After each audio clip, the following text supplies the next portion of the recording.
Control bureau ने मुंबई में बड़ी रेव पार्टी का पर्दाफाश किया। बीच समुद्र में क्रूज शिप पर चल रही थी रेव पार्टी। एनसीबी सूत्रों के मुताबिक रेव पार्टी में बॉलीवुड और मुंबई समेत कई बड़े शहरों के हाई प्रोफाइल लोग थे शामिल। 8 से 10 लोगों को हिरासत में लिया गया। सभी से एनसीबी ऑफिस में पूछताछ की जा रही है। क्रूज शिप पर रेड में चौंकाने वाला खुलासा। एनसीबी की टीम ने पार्टी में भारी मात्रा में ड्रग्स भी बरामद किया। पार्टी कॉर्डिलिया नाम के क्रूज पर आयोजित की गई थी। आयोजक के तौर पर दिल्ली की इवेंट कंपनी का नाम शामिल हुआ है। क्रूज पर मुंबई से गोवा तक 2 दिन का ट्रिप था। शनिवार को मुंबई से रवाना होकर सोमवार को वापस लौटना था। एनसीबी को क्रूज पर रेव पार्टी की खुफिया जानकारी पहले ही मिल चुकी थी। रेड के लिए खास तरकीब निकाली गई थी। रेव पार्टी की सूचना के बाद एनसीबी के मुंबई जोन के जोनल डायरेक्टर समीर वांगखेड़े ने सीक्रेट टीम बनाई। समीर वांगखेड़े की टीम ने पैसेंजर बनकर क्रूज पर बुकिंग कराई। ऑपरेशन में 12 ऑफिसर्स शामिल थे। रेव पार्टी में लोगों को ड्रग्स लेते देख एनसीबी ने ऑपरेशन शुरू किया। किसानों के विरोध के बाद मोदी सरकार का यू टर्न। पंजाब और हरियाणा में आज होगी धान की खरीद। अश्विनी चौबे का बयान। हरियाणा में आज से शुरू हो जाएगी फसल की खरीद। आज से दोनों जगह हरियाणा और पंजाब में खरीदारी शुरू करने की बात कही। मनोहर लाल खट्टर का बयान सामने आया। हरियाणा में आज से धान की फसल की खरीदारी सभी मंडी में शुरू होगी। धान की खरीद के ऐलान के बाद संयुक्त किसान मोर्चा ने पंजाब और हरियाणा में प्रदर्शन खत्म करने का भी ऐलान किया। हरियाणा में धान खरीद में देरी पर किसानों का गुस्सा फूटा। सीएम समेत मंत्रियों के घर का घेराव किया। करनाल की अनाज मंडी में सैकड़ों किसान पहुंचे। खट्टर के घर 11 अक्टूबर से धान की खरीद के केंद्र सरकार के फैसले का विरोध। पंजाब के सीएम चन्नी की रेलवे बोर्ड से अपील। किसानों के खिलाफ दर्ज केस रद्द किए जाए। यूपी के सीएम योगी आदित्यनाथ आज सिद्धार्थ नगर दौरा पर रहेंगे। 300 परियोजनाओं का शुभारंभ करेंगे। सिद्धार्थ नगर दौरे पर एक जनसभा को भी संबोधित करेंगे योगी। इंजीनियरिंग में इमरियागंज में होगी रैली। मुख्यमंत्री योगी आदित्यनाथ ने फोन न उठाने वाले डीएम और पुलिस अधिकारियों से स्पष्टीकरण मांगा। भविष्य में ऐसा न करने के निर्देश जारी किए। आने वाले त्योहारों को देखते हुए सभी जिलों में शांति व्यवस्था दुरुस्त करने के भी निर्देश। अचानक फोन निरीक्षण में 31 डीएम और 24 एसपी अपने ऑफिस में फोन करने पर नहीं मिले थे। 10 से 12 बजे के बीच डीएम और एसपी की ऑफिस में कॉल की गई थी। मुख्यमंत्री योगी ने लखनऊ में प्रधानमंत्री नरेंद्र मोदी के प्रस्तावित कार्यक्रम को लेकर समीक्षा बैठक की। मीटिंग में अधिकारियों को जरूरी निर्देश दिए गए। सीएम योगी ने इंदिरा गांधी प्रतिष्ठान में कार्यक्रम स्थल का निरीक्षण किया। पीएम मोदी 5 अक्टूबर को आएंगे लखनऊ नगर विकास विभाग के कार्यक्रम में शामिल होंगे पीएम मोदी। 5 से 7 अक्टूबर तक मनाया जाएगा अमृत महोत्सव। छत्तीसगढ़ कांग्रेस में सामने आई गुटबाजी। बघेल समर्थक 35 से ज्यादा विधायकों ने दिल्ली में डेरा डाला।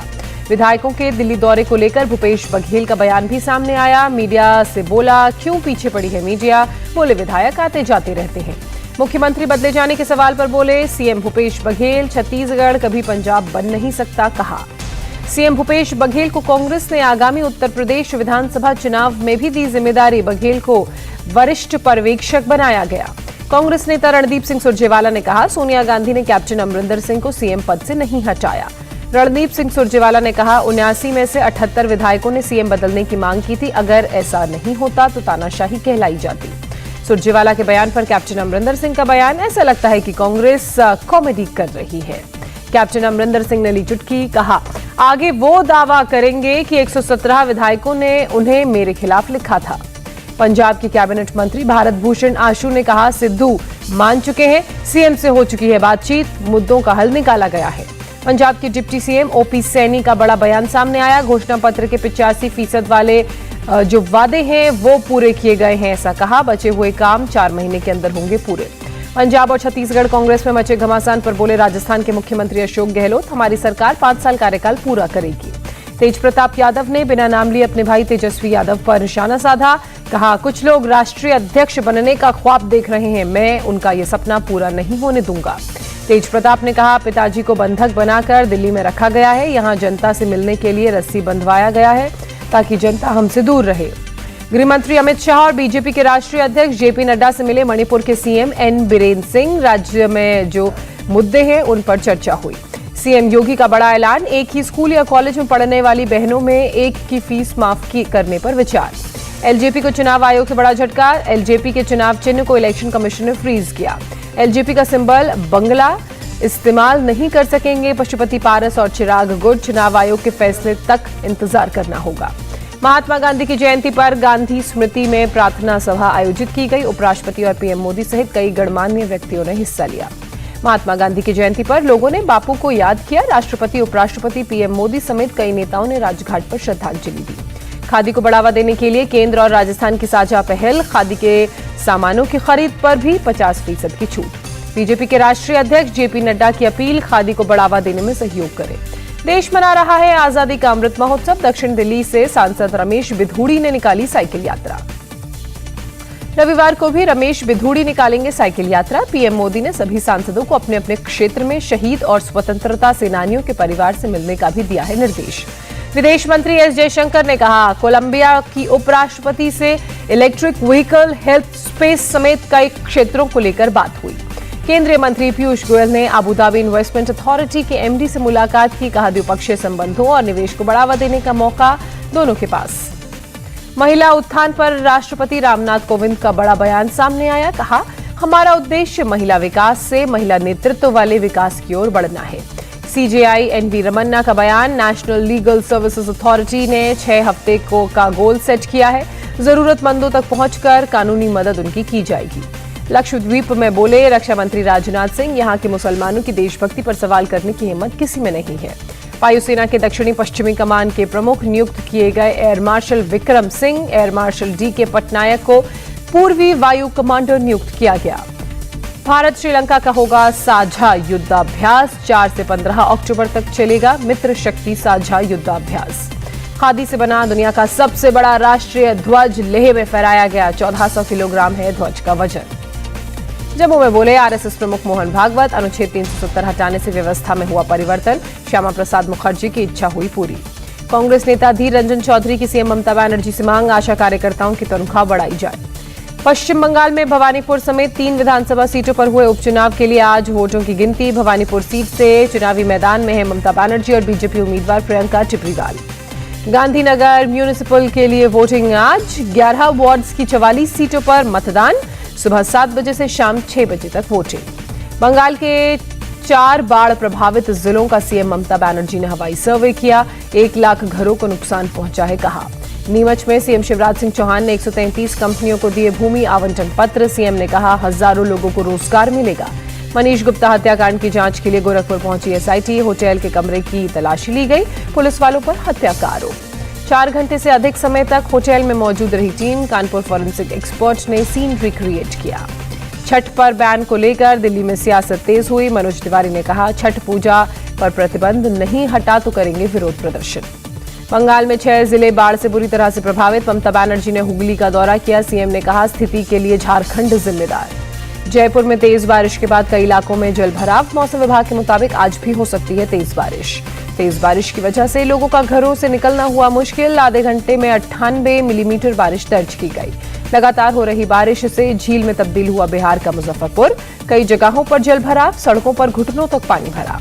दिल्ली में खोले गए धार्मिक स्थल। डीडीएमए ने जारी किए दिशा निर्देश। त्योहारों के दौरान मेलों, रैलियों और जुलूस पर बैन। 19 अप्रैल से बंद थे भक्तों के लिए धार्मिक स्थल। पूजा और आरती के लिए अब पहुंचने लगे हैं भक्त। कोची में मेडिकल छात्रों का प्रदर्शन। सेशन कंप्लीट करने के लिए चीन भेजने की मांग। कोरोना की वजह से बीजिंग जाने पर लगी है रोक। तिरुवनंतपुरम में 4 लोगों ने मिलकर वॉल्वो में शुरू किया रेस्टोरेंट। सीट के लिए ऐप से बुकिंग की सुविधा। लोगों को आ रहा है ये कॉन्सेप्ट पसंद। कलबुर्गी पहुंचने पर मल्लिकार्जुन खड़गे का शानदार स्वागत किया गया। क्रेन से समर्थकों ने माला पहनाई। सैकड़ों क्विंटल फूल से बनाया गया था ये हार। पीएमसी दफ्तर के सामने मुंबई में गड्ढों को लेकर बीजेपी का अनोखा प्रदर्शन। गड्ढों के साथ बेस्ट सेल्फी भेजने का पर इनाम दिए जाने की बात। भड़काऊ टिप्पणी करने के आरोप में गुवाहाटी से कांग्रेस विधायक शेरमन अली अहमद गिरफ्तार। असम आंदोलन के दौरान शहीद सैनिकों पर की गई थी आपत्तिजनक टिप्पणी। हैदराबाद में प्रचार करने पहुंची स्मृति ईरानी। तेलंगाना सरकार पर किया हमला। टीआरएस से पूछा, तेलंगाना के नौजवानों को कब से मिलेगी बेरोजगारी भत्ता। महात्मा गांधी की 152वीं जयंती के मौके पर दुबई के बुर्ज खलीफा पर महात्मा गांधी की तस्वीर देखने उमड़े लोग। दुनिया भर के लोगों ने गांधी को किया नमन। कोलकाता की सड़कों पर दुर्गा पूजा से रौनक। सजने लगे पूजा पंडाल। देश भर से पहुंचने लगे लोग। कश्मीर में शुरू हुआ डल झील सफाई अभियान। Lake and waterway development authority ने की झील को साफ करने की पहल। उपराज्यपाल ने आम लोगों से भी जुड़ने की अपील की। उत्तर प्रदेश के देवरिया में भारी बारिश की वजह से 2 मंजिला मकान नदी में समाया। बिल्डिंग में चल रही थी 6 दुकानें। हादसे में कोई हताहत नहीं। गोरखपुर के बाद अब उत्तर प्रदेश के बुलंदशहर में पुलिस का नया कारनामा। व्यापारी के साथ की मारपीट, एडिशनल इंस्पेक्टर सस्पेंड किए गए।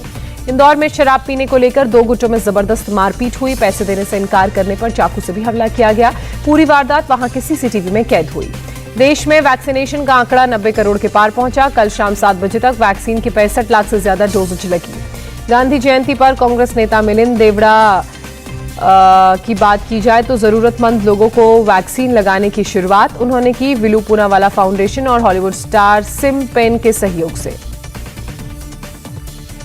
गांधी जयंती पर मिलिंद देवड़ा के मुताबिक अभी तक पुणे में लगाई गई 15,000 वैक्सीन। मुंबई के मुरली देवड़ा आई अस्पताल में लगे 2,000 टीके। पंजाब के सीएम चरणजीत सिंह चन्नी का बड़ा आदेश सामने आया। कोविड से मरने वालों की बेटियों के लिए मुआवजा राशि बढ़ाई जाएगी। देश में कोरोना के 24,000 से ज्यादा नए मामले दर्ज किए गए। 24 घंटे में 233 लोगों ने जान गंवाई। केरल में कोरोना के 13,217 नए मामले सामने आए। 121 लोगों ने जान गंवाई। महाराष्ट्र में कोरोना के 2,696 नए मामले। 24 घंटे में 49 मरीजों की मौत। दिल्ली में बीते 24 घंटे में कोरोना के 33 नए मामले सामने आए। किसी संक्रमित ने जान नहीं गंवाई। दुबई एक्सपो 2020 के दौरान आसमान में गरजे फ्रांस के फाइटर्स। विमानों ने कलाबाजी दिखाते हुए नेशनल फ्लैग के रंगों को आसमान में बिखेरा। अमेरिका में हुई अल बुर्क इंटरनेशनल बलून फेस्टिवल की शुरुआत। फेस्टिवल में आए लोगों ने रंग बिरंगे हॉट एयर बलून आसमान में छोड़े। शनिवार को ताइवान की सीमा में चीन 38 फाइटर जेट घुसे। ताइवान ने चीन की इस हरकत की कड़ी आलोचना की। ट्विटर पर तस्वीर जारी की। स्पेन के ज्वालामुखी से लगातार निकल रहा लावा रिहायशी इलाकों को पहुंचा रहा नुकसान। लावा से अब तक 1,000 से ज्यादा घर बर्बाद हो गए। करीब 1,750 एकड़ खेती की जमीन पर भी इसका असर हुआ। इंग्लैंड के प्रधानमंत्री बोरिस जॉनसन ने तेल संकट को बताया स्थिर। कहा जल्द हालात होंगे ठीक। पीएम ने कहा सोमवार से सेना देश भर में ईंधन करेगी सप्लाई। आईपीएल में राजस्थान रॉयल्स ने चेन्नई सुपर किंग्स को 7 विकेट से हराया। जीत के लिए राजस्थान की प्लेऑफ में जाने की संभावना बढ़ी। जीत के लिए मिले 190 रनों के लक्ष्य को राजस्थान रॉयल्स के बल्लेबाजों ने 17.3 ओवर में ही कर लिया हासिल। आईपीएल के दूसरे सत्र में राजस्थान ने चेन्नई को लगातार जीत पर ब्रेक लगाया। आईपीएल के दूसरे मुकाबले में दिल्ली ने मुंबई को 4 विकेट से हरा दिया। जीत के लिए मिले 130 रनों के लक्ष्य को दिल्ली ने 19वें ओवर में ही हासिल कर लिया। आर अश्विन ने छक्का लगाकर जीत दिलाई। लो स्कोरिंग मैच में शुरुआती झटके के बाद दिल्ली ने संभल कर की बल्लेबाजी। दिल्ली की तरफ से श्रेयस अय्यर ने 33, कप्तान ऋषभ पंत ने 26 रन बनाए। मुंबई ने पहले बल्लेबाजी करते हुए 20 ओवर में 129 रन बनाए। सूर्य कुमार यादव के अलावा मुंबई का कोई भी बल्लेबाज बड़ी पारी नहीं खेल पाया। हार के साथ ही मुंबई की प्लेऑफ में पहुंचने की उम्मीदों को भी लगा झटका। दिल्ली में प्लेऑफ में जगह बनाने वाली दूसरी टीम बनी। पंजाब के कप्तान केएल राहुल ने शिखर धवन से छीनी ऑरेंज कैप। केएल राहुल ने सबसे ज्यादा रन बनाए जो हैं 489 और इसी के साथ ऑरेंज कैप पाने वाले खिलाड़ी बन गए। राहुल को शिखर धवन और संजू सैमसन से अब मिलेगी टक्कर। भारत और ऑस्ट्रेलिया के बीच डे एंड नाइट टेस्ट के तीसरे दिन भारत ने अपनी पारी 8 विकेट के नुकसान पर 337 से 77 रन बनाकर घोषित की। दीप्ति शर्मा ने पहला अर्धशतक लगाते हुए 66 रन बनाए। मैगजीन वोग के कवर पेज पर छाए टोक्यो ओलंपिक्स के सितारे लवलीना बोरगोहाई, पीवी सिंधु और मीराबाई चानू को मिली जगह। इंडिया टीवी हर वक्त हर जगह डाउनलोड करने के लिए सर्च करें India TV news Google play store या ऐप स्टोर पर।